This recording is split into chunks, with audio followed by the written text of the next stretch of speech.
Evening students, आज हम अपने ग्रुप एब्स्ट्रैक्ट अलजेब्रा में जो हम ग्रुप थ्योरी पढ़ रहे हैं उसमें हम जो टॉपिक कंसीडर करेंगे वो है परमुटेशन ग्रुप।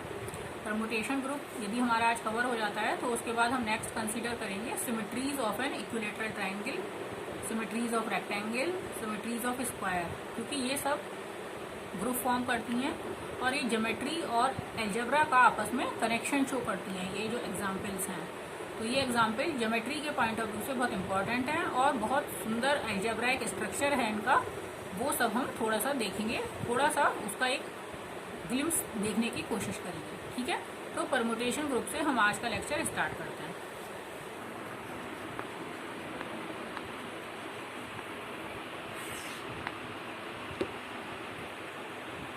परमुटेशन ग्रुप जो होता है वो किस चीज़ में ज़्यादा काम में आते हैं, पर मैं थोड़ा सा पहले लिख देती हूँ, फिर मैं आपको उसको एक्सप्लेन करूँगी। जो मैं लिख रही हूँ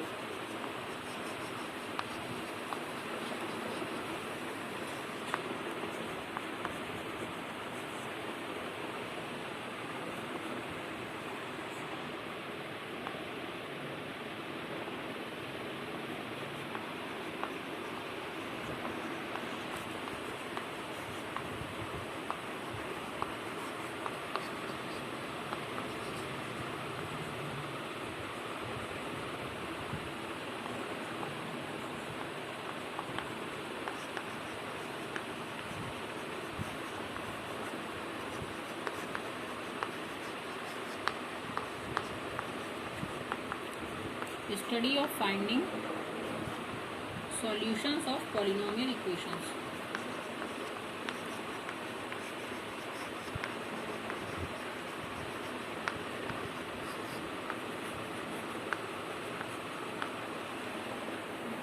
परम्यूटेशन ग्रुप्स जो हैं वो सिमेट्रीज की स्टडी में बहुत काम में आते हैं, उसमें बहुत इंपॉर्टेंट रोल प्ले करते हैं। गैल्वा थ्योरी में बहुत इंपॉर्टेंट रोल प्ले करते हैं। फील्ड जब हम पढ़ लेंगे, ग्रुप के बाद हम रिंग पढ़ेंगे, इंटीग्रल डोमेन पढ़ेंगे, फील्ड पढ़ेंगे, तो उसके बाद फील्ड में गैल्वा थ्योरी होती है जो कि पॉलिनोमियल इक्वेशंस के रूट से रिलेटेड होती है। और कोई पॉलिनोमियल इक्वेशन के कैसे रूट्स होंगे, क्या होगा, ये सब हमारे बहुत इंपॉर्टेंट रहता है मैथमेटिकल पॉइंट ऑफ व्यू से। किसी भी पॉलिनोमियल इक्वेशंस के रूट निकालना, उस सब में भी परमुटेशन ग्रुप्स का बहुत ज़्यादा इम्पॉर्टेंट रोल होता है। तो परमुटेशन ग्रुप का ये तो हमने इसकी इम्पोर्टेंस बता दी। अब परमुटेशन ग्रुप होता क्या है? परमुटेशंस आपने 12th क्लास में पढ़ा था, थोड़ा पता नहीं कि आपको थोड़ा रिकॉल है या नहीं है। परमुटेशंस क्या होते हैं? एक एक्स कोई सेट है जिसमें यदि हम n एलिमेंट्स ले लें तो इसके जो रीअरेंजमेंट्स होते हैं, है ना, रीअरेंजमेंट्स को बोलते हैं परमुटेशन। तो permutations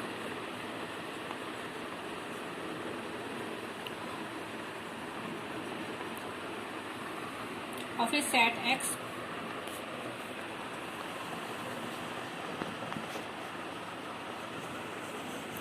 form a group Sx,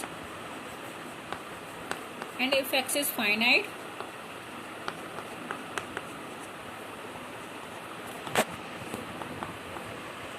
set, ये थ्योरम का स्टेटमेंट है, then we can assume x is equals to this one 1 2 3 and in this case x is equals to यही 1 2 3 जो हमने ऊपर लिखा था। और in this case we write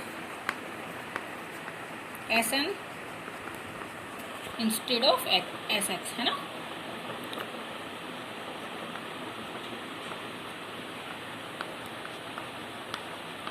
This group is called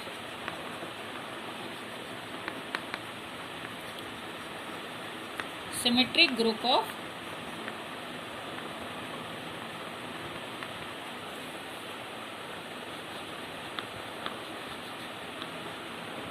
on n letters। और इसका ऑर्डर क्या होगा? n एलिमेंट्स को रीअरेंज करने के कुल कितने पॉसिबल तरीके हैं? कुल कितने पॉसिबल तरीकों से आप n एलिमेंट्स को रीअरेंज कर सकते हो? फैक्टोरियल n तरीकों से, है ना।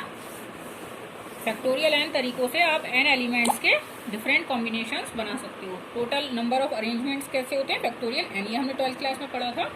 तो उस परमुटेशन ग्रुप का ऑर्डर क्या होगा, ऑर्डर ऑफ Sn क्या होगा, फैक्टोरियल n। ये हमारा थ्योरम का स्टेटमेंट है। ठीक है, अब हमको बस इसका ये दिखाना है कि ये ग्रुप फॉर्म करता है। तो ये कोई बहुत बड़ा इशू नहीं है। परमुटेशंस जो हैं उनको लिखने के लिए एक सिंबल पहले हम देख लेते हैं कि हम परमुटेशंस को किस तरीके से डिनोट करेंगे। कि यदि सिग्मा हमारा एक परमुटेशन है, सिग्मा कोई एलिमेंट है Sn का, तो सिग्मा क्या होगा, परमुटेशन है 1 2 3 n का, यानी कि 1 की इमेज कहाँ जा रही है, इसी 1 2 3 n। परमुटेशन क्या होता है, 1 2 3 n से 1 2 3 n पे मैपिंग होती है,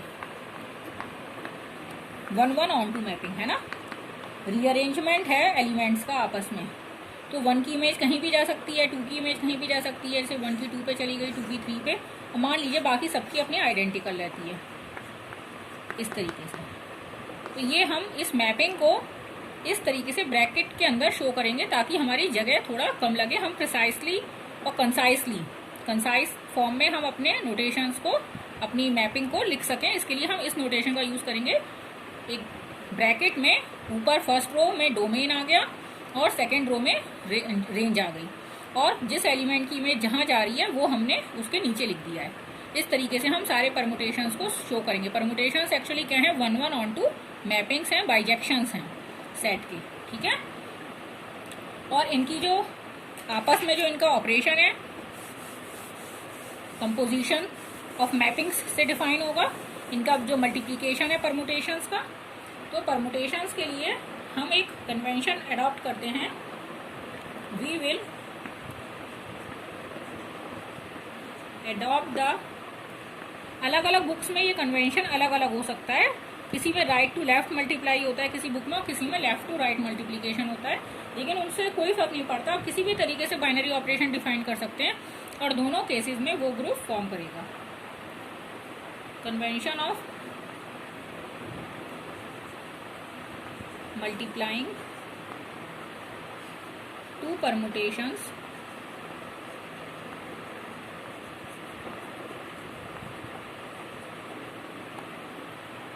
by left to right, from left to right लिख लेते हैं, बाई की जगह फ्रॉम लेफ्ट टू राइट। अब ये कन्वेंशन अलग अलग किताबों में अलग अलग हो सकता है, किसी किताब में राइट टू लेफ्ट भी हो सकता है।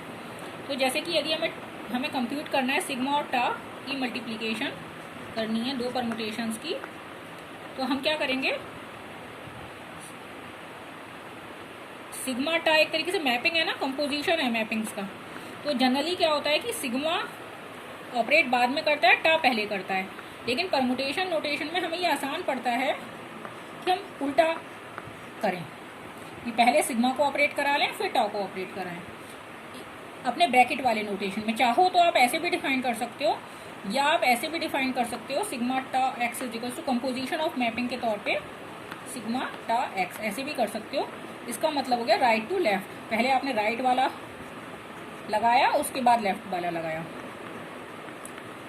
ये राइट टू लेफ्ट मल्टीप्लिकेशन है, ये लेफ्ट टू राइट है, लेफ्ट टू राइट। दोनों तरीके से आप बाइनरी मल्टीप्लिकेशन डिफाइन कर सकते हो परमुटेशंस का, और दोनों तरीके से डिफाइन करने से उससे कोई फर्क नहीं पड़ेगा, दोनों से आपका ग्रुप प्रूफ हो जाएगा। ठीक है, तो मैं फिलहाल लेफ्ट टू राइट कंपोजिशन का यूज कर रही हूँ अपने एग्जाम्पल्स में। जैसे कि यदि हम S4 की बात करें, S3 की बात करें, और इसमें दो परमुटेशंस ले लें, चलो S4 ले लेते हैं, S3 बहुत छोटा हो जाएगा, S4 ले लेते हैं। सिग्मा इज इक्वल्स टू कोई परमुटेशन है 1 2 3 4 4 1 2 3, और टा है 1 2 3 4 2 1 4 3। तो हमारे वाले तरीके से सिग्मा टा 1 यदि हम निकालना चाहें तो हम पहले क्या कर रहे हैं, हम पहले सिग्मा में उसकी इमेज देख रहे हैं, फिर टा में देख रहे हैं, है ना। तो सिग्मा 1 की इमेज को कहाँ ले जा रहा है, 4 पे, और टा कहाँ ले जा रहा है 4 की इमेज को 3 पे। तो सिग्मा टा 1 क्या आएगा, 3 आ जाएगा। ठीक है, ऐसे आप हर एलिमेंट की इमेज निकाल सकते हो।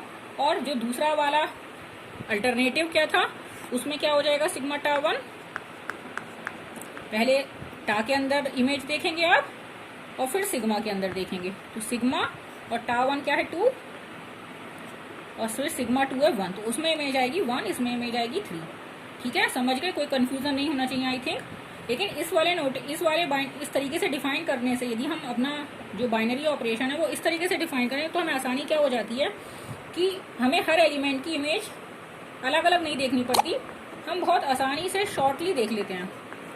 आप इस तरीके से सिग्मा और टा को लिख लीजिए और फिर इसकी सेकेंड रो के हिसाब से इसकी फर्स्ट रो को रीअरेंज कर लीजिए, है ना। 1 की इमेज 3 आ रही है, आप जरा ये याद रखना थोड़ी देर के लिए कि हमारे मल्टीप्लिकेशन में 1 की इमेज 3 आ रही थी।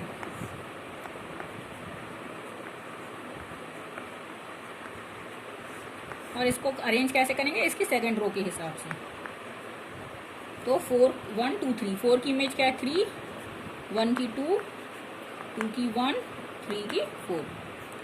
ठीक है, अब आप ऐसा सोच लो कि 4 1 2 3 और 4 1 2 3 कैंसिल हो गए और 1 2 3 4 क्या आ गया 3 2 1 4। 1 की इमेज 3, 2 की 2, 3 की 1, 4 की 4। तो ये बहुत जल्दी हो जाता है काम इस तरीके से। और उस वाले नोटेशन से आप डिफाइन करेंगे तो आपको उल्टा करना पड़ेगा इसका।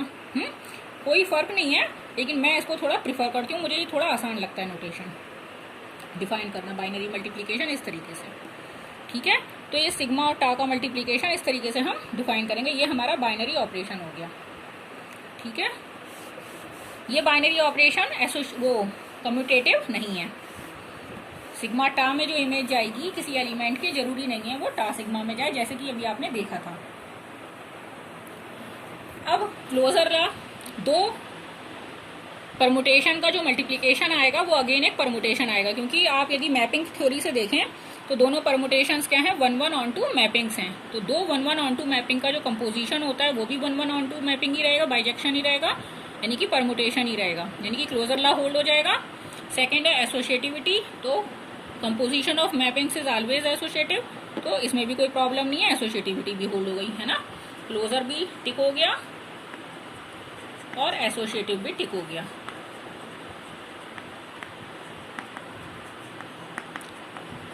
थर्ड है एग्जिस्टेंस ऑफ आइडेंटिटी, तो आप आइडेंटिटी परमुटेशन तो हो ही जाएगा, कोई इशू नहीं है। एन एलिमेंट्स में वो परमुटेशन जो हर एक की इमेज खुद पे बना रहा है, यानी कि आइडेंटिटी मैपिंग और आइडेंटिटी परमुटेशन इसे कह सकते हैं। ये तो एक परमुटेशन है ही, तो ये एसएन में बिलोंग करेगा ही, तो एग्जिस्टेंस ऑफ आइडेंटिटी भी हो गई भाई। इनवर्स का क्या इशू है, यदि सिग्मा कोई परमुटेशन है एसएन में तो सिग्मा इनवर्स भी होगा एसएन में। क्यों, देखो यहाँ सिग्मा इनवर्स का एग्जिस्टेंस इस बात पे डिपेंड करता था कि सिग्मा 1 1 ऑन 2 थी। यदि सिग्मा 1 1 ऑन 2 होती तो इसका नहीं होती, तो इसका इनवर्स एग्जिस्ट नहीं करता, है ना। तो ये बाइजेक्शन मैपिंग है। मैंने जब आपको शुरू में फर्स्ट लेक्चर बताया था तो मैंने बताया था कि सिर्फ बाइजेक्टिव मैपिंग्स का इनवर्स एग्जिस्ट करता है। तो सिग्मा क्या है, बाइजेक्टिव मैपिंग है। परमुटेशन को आप मैपिंग के तौर पे भी सोच सकते हो, और इसलिए इसका जो इनवर्स है वो एग्जिस्ट करेगा, और वो भी 1 1 ऑन 2 मैपिंग होगा, यानी कि एक परमुटेशन होगा उन्हीं सेम सिंबल्स पे, यानी कि सिग्मा इनवर्स भी एसएन में बिलोंग करेगा, यानी कि इनवर्स भी सेटिस्फाई हो गया, आइडेंटिटी भी हो गई, क्लोजर और एसोसिएटिव भी हो गए, यानी कि एसएन एक ग्रुप फॉर्म करता है। और एसएन का ऑर्डर क्या होगा, टोटल नंबर ऑफ परमुटेशंस जितने पॉसिबल हैं एन एलिमेंट्स पे, तो वो कितने हैं, फैक्टोरियल एन। तो ऑर्डर ऑफ एसएन क्या होता है, फैक्टोरियल एन। ठीक है, ये परमुटेशन ग्रुप है। अब परमुटेशन ग्रुप में इन परमुटेशंस को लिखने का ये जो नोटेशन हमने दिया ना ब्रैकेट में, कि फर्स्ट रो में हम डोमेन के एलिमेंट्स लिखेंगे और सेकंड रो में हम कोडोमेन या रेंज के एलिमेंट्स लिखेंगे, ये बहुत शॉर्ट हैंड नोटेशन है।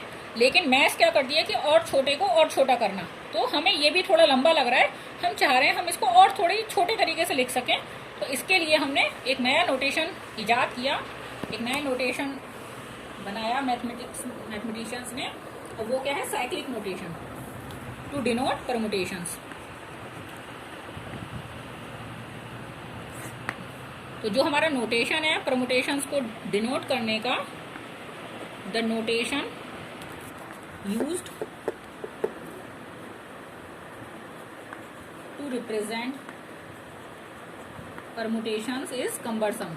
ये जो है लंबा है, थोड़ा सा मुश्किल है लिखने में, कि आप एक लाइन ऐसे लिखो फिर उसकी इमेजेस लिखो, ये भी हमें थोड़ा मुश्किल लग रहा है, हम चाह रहे हैं और थोड़ा छोटे से लिख पाएँ ताकि हमारी जगह कम गिरे, हम और संक्षेप में अपनी बात कह सकें। तो इसके लिए क्या करते हैं हम, टू वर्क इफेक्टिवली, तो अच्छे से काम करने के लिए, ताकि हम और कंसाइजली और बहुत अच्छे से संक्षेप में अपनी बात कह सकें, कम से कम शब्दों में ज़्यादा से ज़्यादा बात कहना, यही मैथमेटिक्स होती है ना। तो वर्क इफेक्टिवली हमें एक और ज़्यादा अच्छा सिंबल चाहिए, एक अच्छा और अच्छा नोटेशन चाहिए। We need a more streamline method of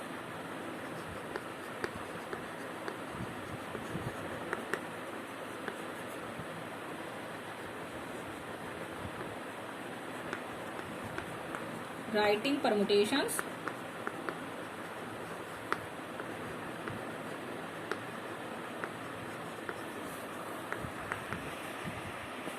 and multiplying them। कहते हैं ना, आवश्यकता आविष्कार की जननी है, वही बात है यहाँ पर कि आवश्यकता आविष्कार की जननी है। तो ये जो नोटेशन था हमारा, ये हमें कम्बरसम लग रहा था, हमें मुश्किल लग रहा था, ऐसा लग रहा था बहुत फैलावा है इसमें। तो इसको हमें शॉर्ट करने की ज़रूरत महसूस हुई, हमें महसूस हुई ज़रूरत कि हम कोई ऐसा तरीका निकालें जिससे हमें 2 लाइनों में ना लिखना पड़े, हम एक ही लाइन में अपने परमुटेशन को शो कर सकें। तो इस ज़रूरत ने कि 2 लाइनें हमारी वेस्ट ना हो, हम अपनी बात को एक ही लाइन में कह सकें, इस ज़रूरत ने हमारे साइक्लिक नोटेशन को जन्म दिया। ठीक है, जब हमें कोई ज़रूरत होती है तो हम उसका हल ढूंढते हैं। तो यही ज़रूरत जो हमारी थी कि हम अभी भी मैपिंग्स के कंपैरिजन में तो वो नोटेशन शॉर्ट है, क्योंकि मैपिंग्स लिखना तो और ज़्यादा मुश्किल था मैपिंग्स के तौर पे दिखाना, लेकिन उसमें भी 2 लाइनें लग रही हैं, इतना बड़ा सा ब्रैकेट लगाना पड़ रहा है, बहुत जगह घिर रही है। तो हम और छोटा चाह रहे हैं, तो इसके लिए हम साइक्लिक नोटेशन ईजाद कर रहे हैं। मतलब हम नहीं ईजाद कर रहे हैं, पहले के मैथमेटिशियंस ने ईजाद किया है, हम उसको पढ़ रहे हैं। क्या है इसकी डेफिनेशन, किस तरीके से डिफाइन किया उन्होंने, a permutation sigma belonging to S X, इसी सेट पे डिफाइन है परमुटेशन सिग्मा। तो इसको हम साइकिल कहते हैं, लेंथ के की is a cycle of length k if there exist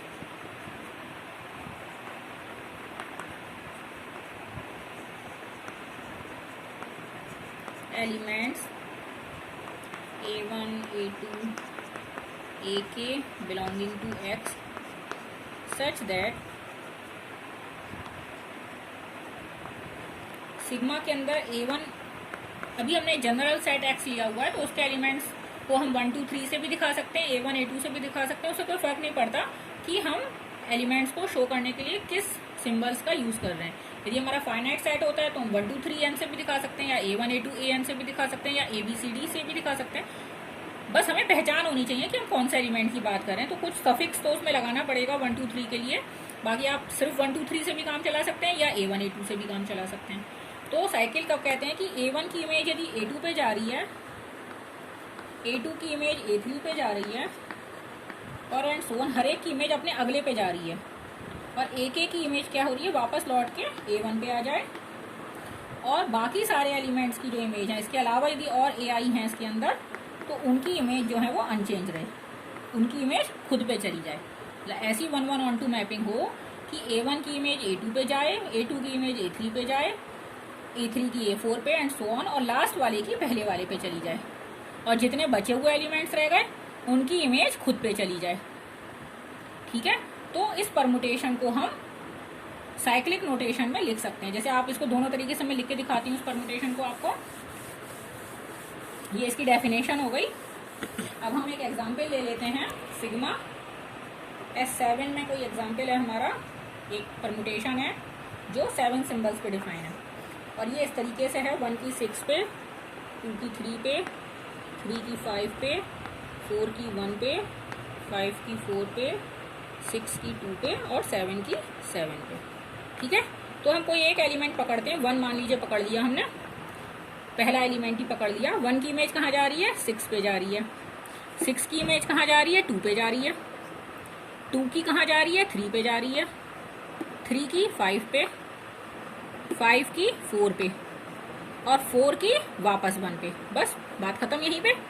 और बाकी कौन कौन से बचे एलिमेंट जो इसमें नहीं आए, 1 आ गया, 2 आ गया, 3 आ गया, 4 आ गया, 5 आ गया, 6 आ गया, 7 बचा, तो 7 की इमेज 7 पे जा रही है। उसको हम ऐसे भी लिख सकते हैं या इसको ओमिट भी कर सकते हैं।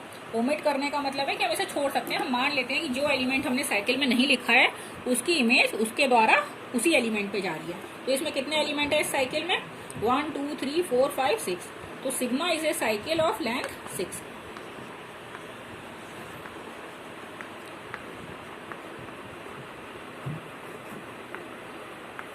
देखो ये 2 लाइन का जो नोटेशन था वो एक लाइन में आ गया ना।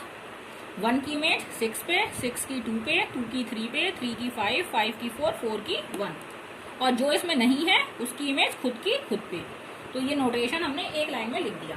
तो ये is a cycle of length 6 हो गई ये सिग्मा। ठीक है,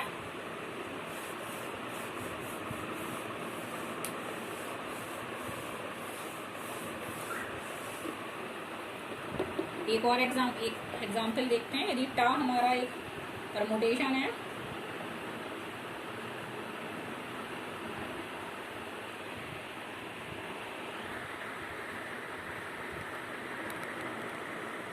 इसी S7 पे ही है ये भी, तो इसको कैसे लिख सकते हैं आप? 1 की इमेज तो 1 पे है, तो 1 को लिखने से कोई फायदा नहीं, 2 से शुरू कर लेते हैं। 2 की इमेज 4 पे, 4 की इमेज 3 पे और 3 की इमेज वापस 2 पे। अब बचे कौन कौन से? 1 बचा, 1 की 1 पे ही जा रही है, कोई बात नहीं। 2 आ गया, 3 आ गया, 4 आ गया, 5 की 5 पे, 6 की 6 पे, 7 की 7 पे। इन सबको लिखने की कोई जरूरत नहीं है। तो टा क्या हो गया? टा is a cycle of length 3। ठीक है, अब हर परमुटेशन साइक्लिक हो ये भी जरूरी नहीं है। जरूरी थोड़ा ना कि हर परमुटेशन साइक्लिक हो ही, ऐसा भी हो सकता है कि साइक्लिक ना हो। तो क्या होगा? तो इसका भी एक देख लेते हैं कि तब क्या होगा यदि हमारा परमुटेशन साइक्लिक नहीं है तो।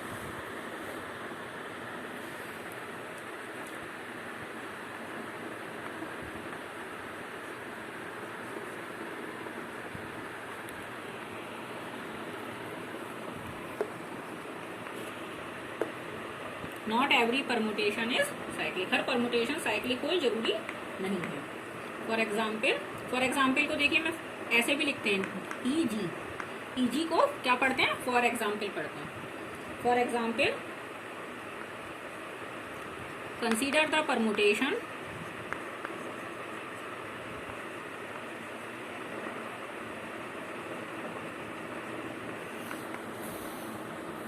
कुछ और नाम दे दो इसको, अल्फा नाम दे दो।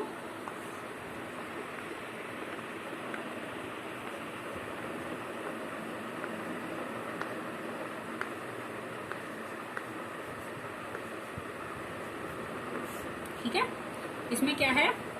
1 से यदि शुरू करें तो 1 की इमेज 2 पे, 2 की इमेज 4 पे, 4 की इमेज 3 पे और 3 की इमेज वापस 1 पे आ गई। ठीक है, तो 1 2 3 4 तो इसके अंदर आ गया। 5 बचा, लेकिन 5 की इमेज 5 पे तो नहीं जा रही है ना, तो आप उसे ऐसे ही छोड़ नहीं सकते। 7 की इमेज तो 7 पे जा रही, तो 7 को तो ऐसे ही छोड़ सकते हो, लिखो या मत लिखो कुछ नहीं फर्क पड़ता। लेकिन जिस एलिमेंट की इमेज खुद पे नहीं जा रही है उसको लिखना तो जरूरी है। तो हम दोबारा दूसरी साइकिल शुरू करते हैं। फिर क्या करते हैं? दूसरी साइकिल शुरू करते हैं और 5 की इमेज कहाँ जा रही है? 6 पे, और 6 की इमेज 5 पे जा रही है, तो ये साइकिल यहाँ क्लोज हो गई। अब कौन सा एलिमेंट बचा जो दोनों साइकिल में नहीं आया है? 1 2 3 4 5 6 7 बचा, तो 7 की इमेज 7 पे जा रही है, तो कोई इशू नहीं है, इसको छोड़ सकते हो आप।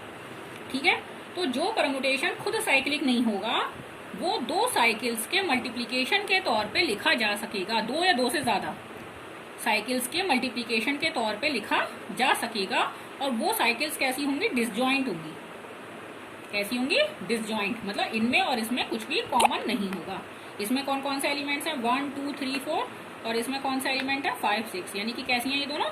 डिसजॉइंट हैं। तो ये हम स्टेटमेंट के तौर पे लिख लेते हैं इस बात को।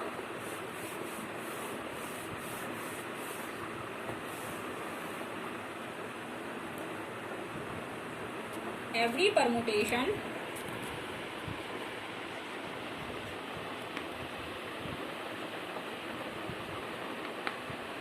इन Sn इज आइदर साइक्लिक, या तो वो साइक्लिक होगा या आइदर साइक्लिक, और यदि साइक्लिक नहीं है तो और कैन बी रिटन एज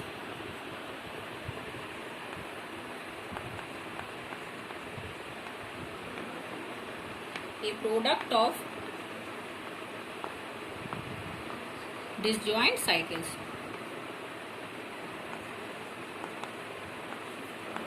या तो वो खुद साइक्लिक होगा या डिसजॉइंट साइकिल्स के प्रोडक्ट्स के तौर पे लिखा जा सकेगा। ठीक है, ये बहुत इंपॉर्टेंट थ्योरम है हमारी, जिसको मैंने एग्जाम्पल्स की मदद से आपको दिखा दिया है। इसका एब्स्ट्रैक्ट प्रूफ मैं नहीं कर रही हूँ, है ना। Every permutation in Sn is either cyclic, या तो वो साइक्लिक होगा या फिर डिसजॉइंट साइकिल्स के प्रोडक्ट के तौर पे लिखा जा सकेगा। क्लियर है ये बात। अब थोड़ा सा नए कॉन्सेप्ट्स, आज कॉन्सेप्ट्स ही हैं, नई नई चीजें मैं आपको बता रही हूँ। एक नया टर्म आता है ट्रांसपोजिशन। परमुटेशन ग्रुप में एक टर्म आता है ट्रांसपोजिशन। ट्रांसपोजिशन किसे कहते हैं? Every cycle of length 2, every cycle of length 2 is called a transposition।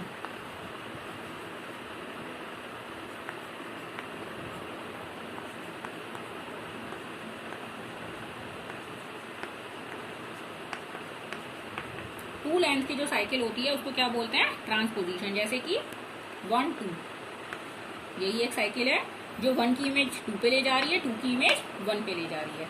तो सिग्मा क्या है? सिग्मा एक ट्रांसपोजिशन है जो 1 की इमेज 2 पे, 2 की इमेज 1 पे ले जा रहा है। आपस में अदला बदली कर रहे हैं, है ना। तो आपस में अदला बदली कर रहे हैं तो उसको क्या कर रहे हैं? ट्रांसपोज कर रहे हैं, वो ट्रांसपोजिशन कहते हैं इसको। ठीक है, तो नया एक टर्म है। कुछ भी एग्जाम्पल ले सकते हैं आप, कोई से भी दो एलिमेंट्स जो आपस में एक दूसरे की इमेज ले जा रहे हैं उसे ट्रांसपोजिशन कहते हैं। अब हम लिखना क्या चाह रहे थे? अगली थ्योरम क्या थी हमारी? Every cycle of length n, जैसे कोई साइकिल है सिग्मा, पहले मैं एग्जाम्पल से बता देती हूँ आपको। 1 2 3, S3 पे है ये, यानी कि 3 सिंबल्स पे ही है, S3 पे 1 2 3 है। तो इसको हम ऐसे लिख सकते हैं 1 2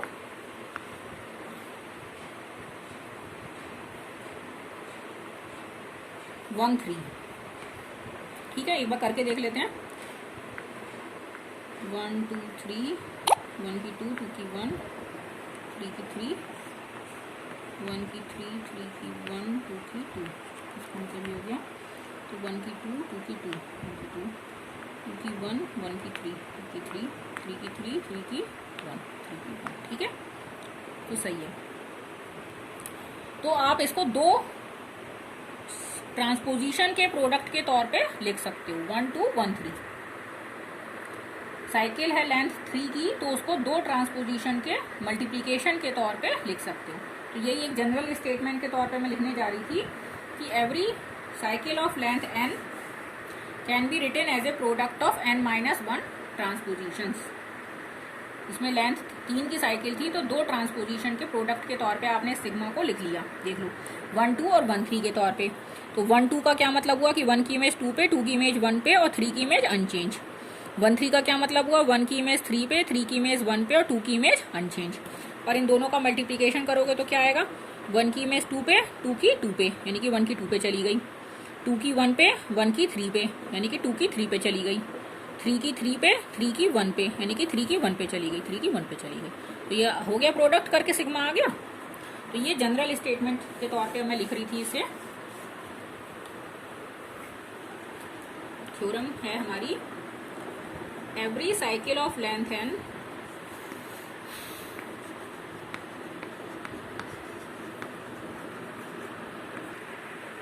कैन बी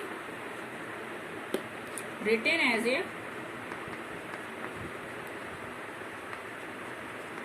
product of